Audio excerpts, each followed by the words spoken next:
of his livelihood, you have just created more insurgents. So, number one, if there is eradication, Afghan government-led eradication, because that's how it's done, and we might support it with an outer ring of security, but we also ensure that there is compensation so that these individuals are not out completely. Our target really is the big guys. It's the industry bosses and the labs and the large infrastructure that supports this industry that we go after, and that's our focus. Thank you, General. Thank you, Mr. Thank you. Ms. Sanchez. Thank you, Mr. Chairman, and thank you, Madam Secretary and General, once again for being before us. I have a couple questions for you, General. We've been in Afghanistan about 10 years, and we've lost over 1,400 U.S. lives, and we've spent more than $300 billion on this military operation alone. We've invested over $26 billion in training and equipping the Afghan National Army, and although we're training more of those soldiers, I don't see that much progress with respect to stability or safety in the country. Because where I sit from, it almost seems like this war is ultimately about who can outlast whom. And I think that we're sacrificing a lot of lives and wasting a lot of our resources over there. So I would like to ask the question that former Chairman Skelton asked last year, and that is, what does success look like in Afghanistan? Well, thanks very much, Congresswoman. Success in Afghanistan is a country that can secure and govern itself, and in so doing, prevent the reestablishment of sanctuaries by al-Qaeda and like-minded groups. Clearly, success will include an enduring level of some international support, very different in character, very different in level, one would think, from that at the present.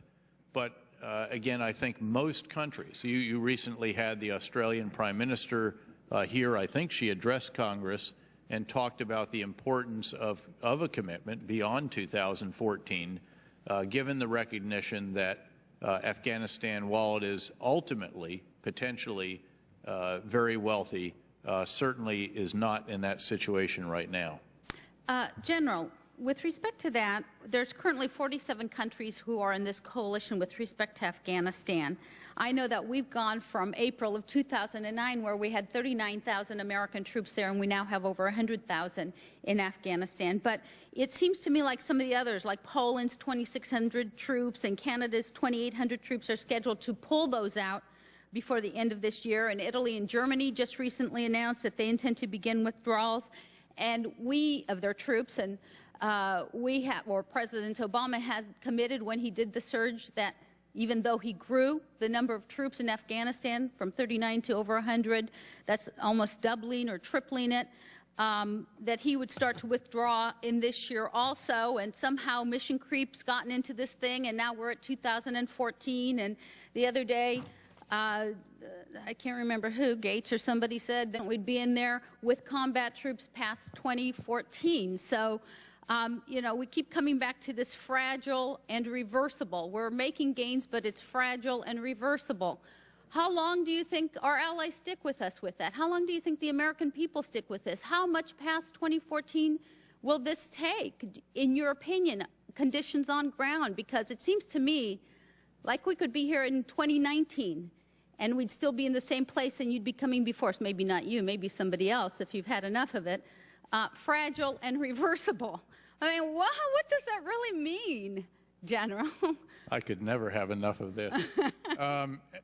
First of all, again, Canada actually is indeed going to move its combat forces out of the Kandahar area, but it has plans, as it has announced, to reinvest a substantial number of those in the train and equip mission, which is actually quite important. Yeah, because train and equip, train and equip. Everybody wants to train and equip. We spend a lot of money on train and equip, but nobody really wants to do the hard fighting. Well, we're also short 750 troops in the train and equip mission, and so these are critical trainers.